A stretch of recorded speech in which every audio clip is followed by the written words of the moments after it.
Hello and welcome. You're on VITV with Into Vietnam Weekend, which provides you with the most comprehensive and in-depth views of Vietnam's economy in the past 7 days. Top stories of the week.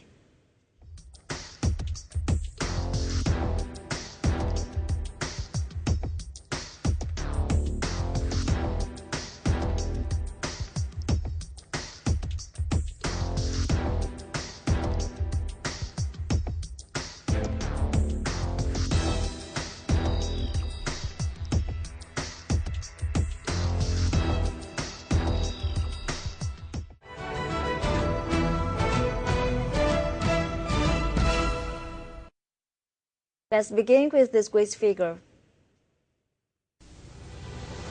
According to the Ministry of Planning and Investment, more than 71,000 businesses were established in the first 11 months of this year, a 9.5% increase over the same period last year. However, the total registered capital of new companies declined by 15.4% in comparison with the same period last year, reaching only 360 trillion dong or $17.1 billion. Last month alone, over 6,800 new firms were established, with total registered capital of 37.5 trillion dong, increasing 14.6% against the previous month. The ministry also said that around 55,000 businesses shut down or suspended operations in the period, 8.4% lower over the same period last year. Ho Chi Minh City saw a 30% increase in foreign direct investment to $0.6 billion between January and November and expects to reach $2 billion by the end of the year. Ho Chi Minh City Department of Planning and Investment said that the city expected another $0.4 billion in FDI through the rest of the year. By November the 20th, the city has licensed 412 new projects, while 120 other projects upped their capital. The southern half saw $1.3 billion in FDI last year. Through the rest of the year, the city will continue its proactive economic restructuring and shaking up of state-run enterprises, as well as its balancing of the banking sector and restructuring public investment. The city has seen 7.6%, 8.1% and 10.3% growth in the first, second and third quarters and expects quarter 4 to hit 10.7%. According to Hải Phòng Economic Zone Management Board, the northern port city hopes to attract $1.2 billion in foreign direct investment in 2014. The board said to reach the goal, Hải Phòng will continue to streamline administrative procedures, perfect the infrastructure of its economic and industrial zones, renovate investment promotion activities, and improve the quality of personnel resources. In recent years, Hải Phòng has become one of the country's leading brokers of foreign invested projects. In the past 11 months, it has attracted more than $2.47 billion in FDI, bringing the total pump into the localities to $8.27 billion. It also said the scale of foreign invested projects has improved significantly in past years.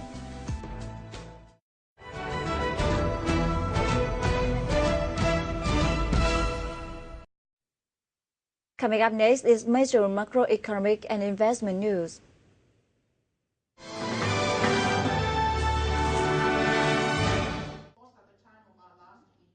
Prime Minister Nguyễn Tấn Dũng attended the Vietnam Development Partnership Forum, or VDPF, themed Establishing New Partnerships Towards Competitive, Inclusive and Sustainable Growth, went on in Hanoi on December the 5th.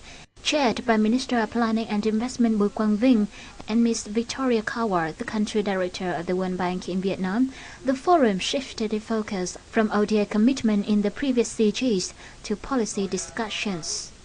At the event, more than 300 international and local delegates discussed such issues like poverty reduction, especially among the minorities, enhancing the participation of private sector in clean water supplies and sanitation, raising the effectiveness of environment protection system, and improving national competitiveness by developing work skill and training. Addressing the forum, Prime Minister Nguyễn Tấn Dũng says, in the past 20 years, Vietnam has fostered fruitful relations with international donors and successfully hosted the annual CG's conferences. He also says total disbursement of official development assistance in Vietnam were estimated to have surpassed $4 billion in the first 11 months of this year, representing a year-on-year increase of 13.5%. The most outstanding achievement is inflation control. Vietnam is likely to curb its inflation to around 6% this year, from 18.13% in 2011. This year's inflation is seen to be the lowest level in recent 10 years. Việt Nam đã vươn lên trở thành nước đang phát triển, có thu nhập trung bình thấp. Đồng thời, Việt Nam đã sớm hoàn thành cơ bản các mục tiêu thiên niên kỷ và xóa đói giảm nghèo. Đây là niềm tự hào và niềm vui chung của Việt Nam và các nhà tài trợ về sự hợp tác kiên trì, có hiệu quả và rất thành công trong suốt hơn 20 năm qua. On the basis of a new partnership relation, Vietnamese Prime Minister expects to receive valuable consultancies to develop more appropriate policies and other supports of international donors to help Vietnam realize its future targets.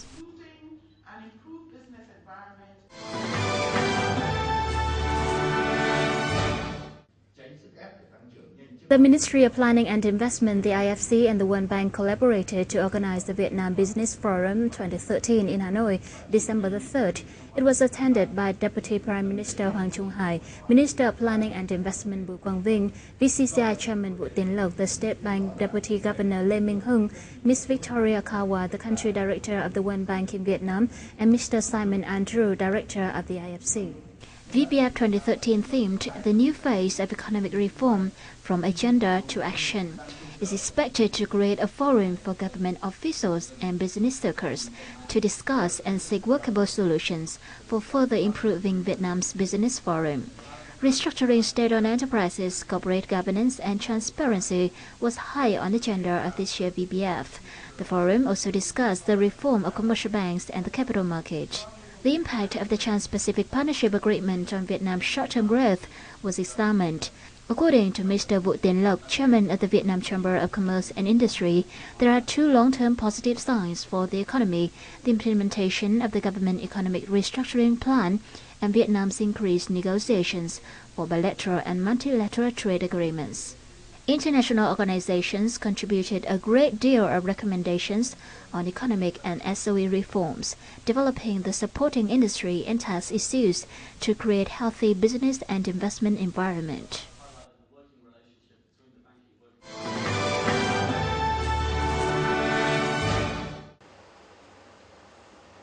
The HSBC Vietnam says Vietnam manufacturing sector slowed down a little bit in November as a fall in new orders broadly offset continued expansion of output and employment.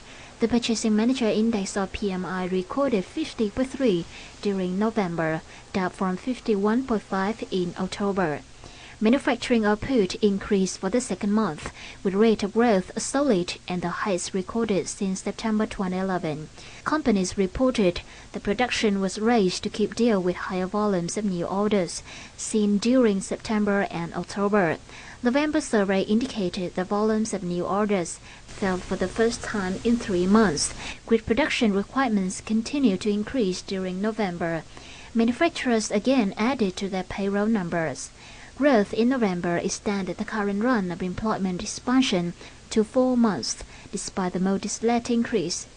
Input costs continued to increase during November, reportedly the result of supply-side issues that led to a scarcity of raw materials. November marked the second month in succession. An increase in output charges has been recorded, although competitive pressure ensured that the degree of inflation was only marginal.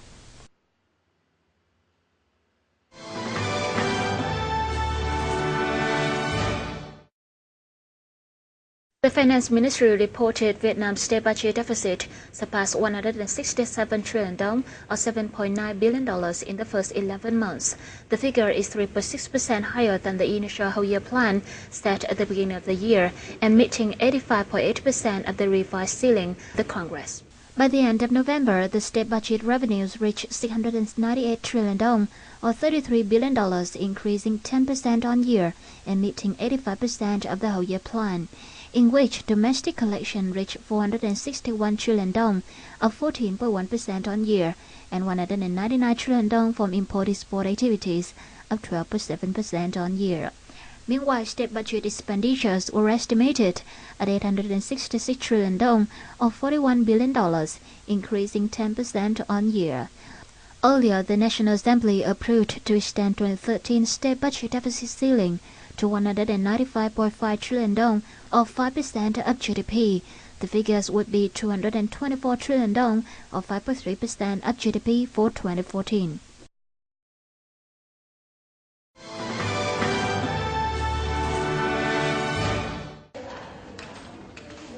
The State Bank of Vietnam Deputy Governor Lê Minh Hưng said on December the 3rd that the growth rate of bad debts in the first 9 months is slowing down.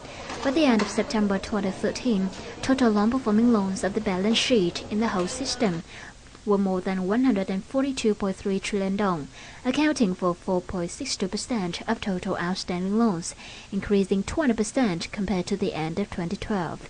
The average non-performing loan growth rate was 2.2%, decreasing significantly compared to the level of 3.91% in the first 9 months of 2012. Total bad debts which have been put outside the balance sheets for tracking was 69.2 trillion dong in 2012 and 32.5 billion dong in the first 9 months of 2013, totaling 101.7 trillion dong. Despite many difficulties, credit institutions continue to make provisions for handling bad debts. Provisions by the end of September was 77.4 trillion dong, up 21.6% from the end of 2012. As of November the 21st, the VAMC has handled 18.9 trillion dong of bad debts, with purchase price of nearly 14.4 trillion dong.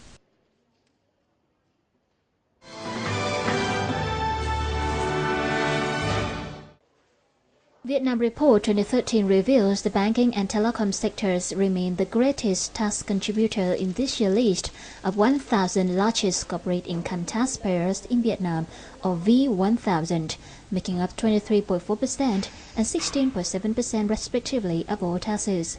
Total taxes contributed by V1000 reached 77 trillion dong this year, 42% higher than last year's level. The Vietnam Joint Stock Commercial Bank for Industry and Trade, or VITV Bank, is ranked the 6th, followed by commercial banks such as Agribank, Vietcombank, and the VITV. The findings illustrate substantial differences in the amount of tax paid by leading companies. In addition, government revenue still remains largely dependent on the top 10 taxpayers. 1/3 of the entire state budget come from 1,000 enterprises.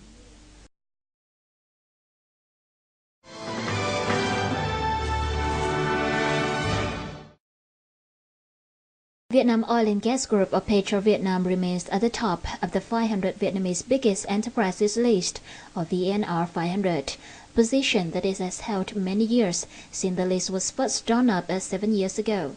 In the list released on December the 3rd, the oil giant was followed by Samsung, Vietnam National Petroleum Group, Vietnam Electricity, and the Viettel Group. State firms accounted for 8 of the top 10 positions. The revenues of the top 10 accounted for nearly 39% of the top 500 firms' turnover. While the VNR 500 primarily considers revenues, it also takes into account profits, growth rates, labor, owner's equity, and total assets. Foreign trade news will continue the program.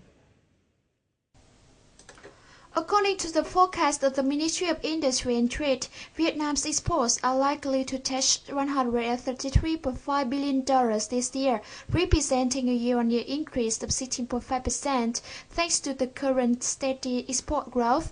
The forecast figure is 5.9% higher than the initial target of $126.1 billion. In the first 11 months of this year, Vietnam was estimated to export more than $121 billion worth of goods, up 60.2% on year. including $12.13 billion of November, up 18% on year.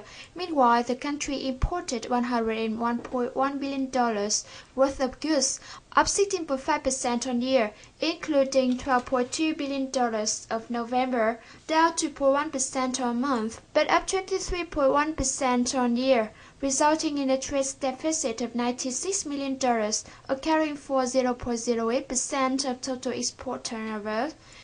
The Ministry of Industry and Trade predicts that exports still have many opportunities to develop and achieve the highest result in December with $12.5 billion, and for the whole year, the country's exports are likely to hit $133.5 billion, passing 6% the whole year target.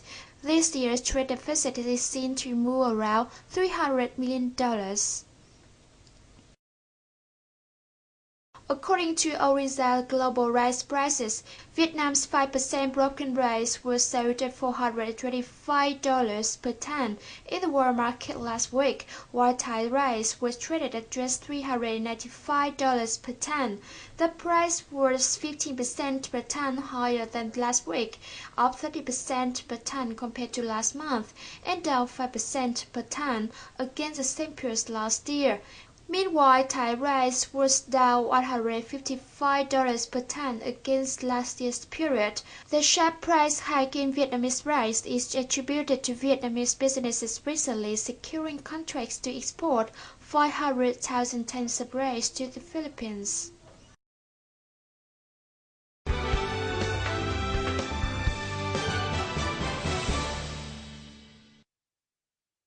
In the first 11 months of 2013, the real estate sector ranked the third in terms of FDI attraction, with 20 new investment projects with total registers and additional capital of $884 million. It's an encouraging sign for the domestic real estate sector in the context of economic difficulties. Our reporter has more.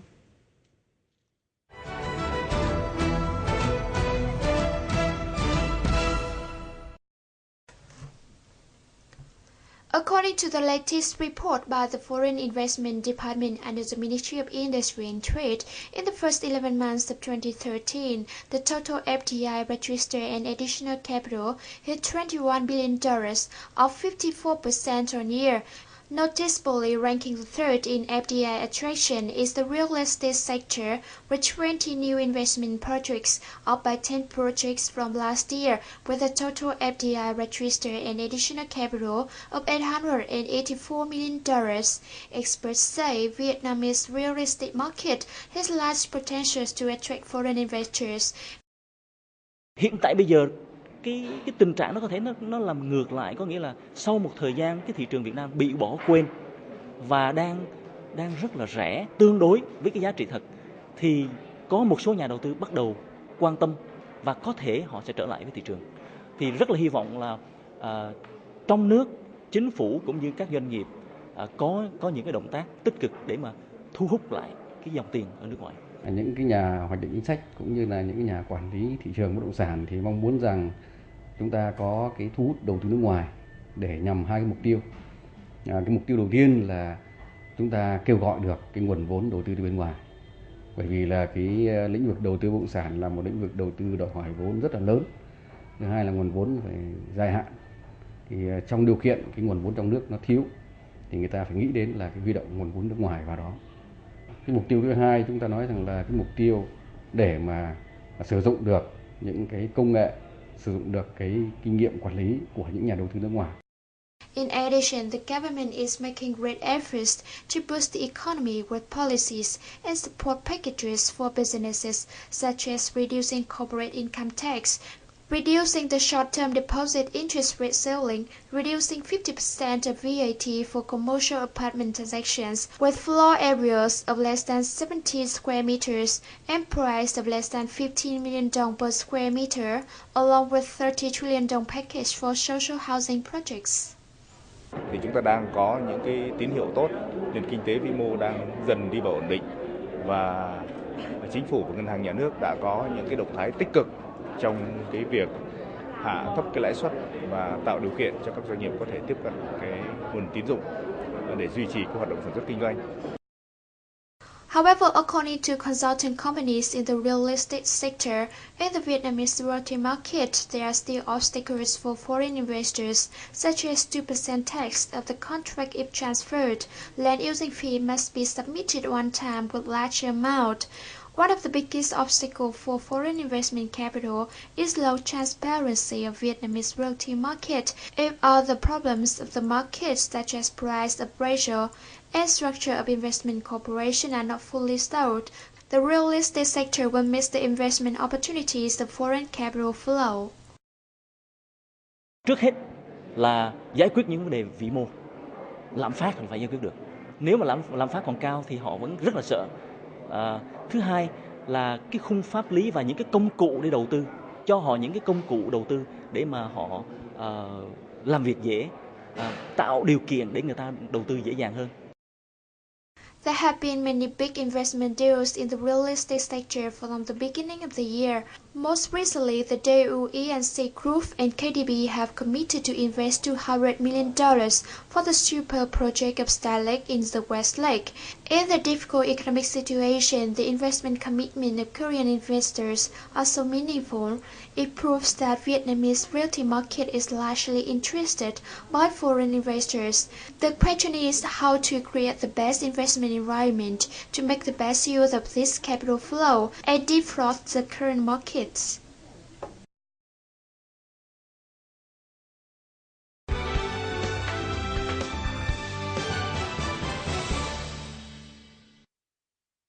Founded in 1992, the Montreal-based Harvey Law Group, or HLG, has maintained a presence throughout Asia, South America, and the Middle East since early beginnings. Arriving in Vietnam 6 years ago, HLG has succeeded in helping Vietnamese people to acquire traveling documents, settling down and investing in other countries. Moreover, the group also brings foreign investors to the country, helping to boost FDI inflows to Vietnam. The Business Talk this week is joined by Mr. Jean-François Harvey, founder and managing partner of HLG, who will share his group's contribution to Vietnam, as well as his key to success.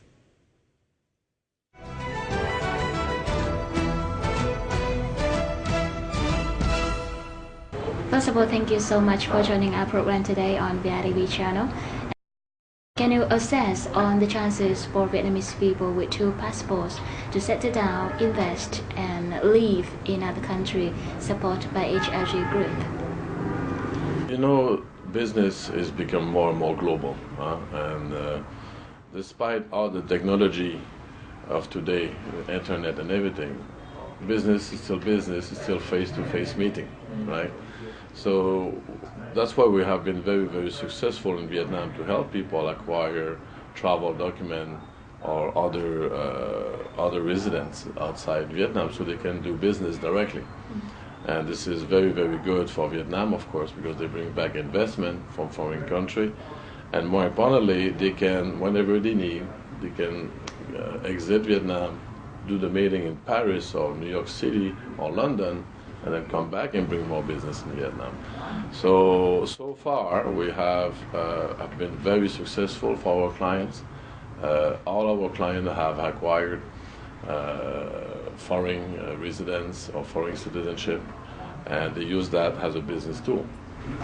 Have they got any challenges in find a living, a job, and invest in other country? What has your group done to help them to settle down in other countries? The challenge, it can be challenging, of course, to establish in another country. What is very important is to support them to do that.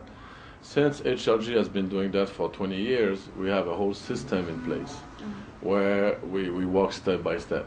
Once the client acquire the foreign residency, we will help them first to do a first trip in the country, let's say, for example, in Canada. And we will introduce them to the Vietnamese community in Montreal or Vancouver or Toronto. So they already start to get friends, and their friends will help them where to buy a house, which school is best for the kids, and things like that. Then we will bring them again. This time, the second trip or third trip, this is where they really establish. They decide if they want to buy or rent a house, they decide at the school and all this. So it's very a step-by-step approach. And we are very, very good at this, very good at supporting the client. So this way, the establishment goes very, very smoothly. It's going to see that the process is quite short. It takes you only a few months. That's it. It's a few months to establish yourself. And, Can you talk a little bit about your branch all over the world, and especially the countries that Vietnamese people often choose? We have office indeed all over the world. First of all, we have 3 offices in Vietnam already. We have office in Hong Kong, in China, of course, in Turkey, in Paris. We have office in Miami, Florida, and Canada, of course. We're still a Canadian law firm.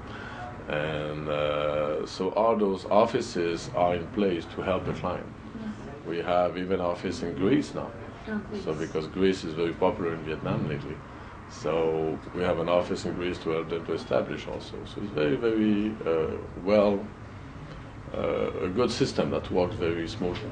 The HLG has helped Vietnamese people to work overseas so that they will turn some inbound remittances back into the country and help to boost the economy. They do that a lot, of course. But HLG is also bringing foreign investment to Vietnam. It's because we have a lot of clients, by example, in China. We did thousands and thousands of cases in China. And as you know, China is having more and more problems with the environment and tax issue and everything. So we have many clients who's asking us to find them a place to move the manufacture from China to Vietnam. We had French client French company who had their manufacturer in China, which we helped to move the manufacturer here in Vietnam. So of course that creates jobs, foreign investment, so everybody is happy with this. And we're happy too because we make a fees, we make our legal fees too, so we're very happy with that. And last but not least, in the past 6 years, this can be seen that HLG has been very successful here in the country. What are your secrets to succeed? It's to respect the local culture. We came in as a foreign law firm, but 90% of our team is local. Okay, we have local lawyers, not only foreign law. We have foreign lawyers, of course, but we have local lawyers too. And it's all about respect.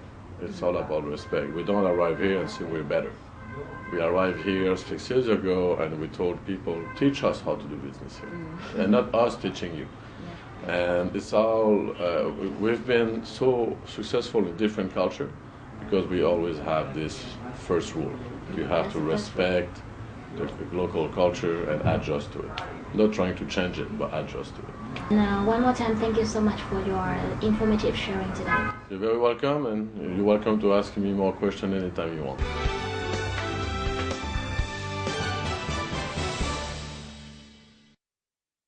As usual, the final part is the summary of the local gold prices, foreign exchange rates, and securities markets.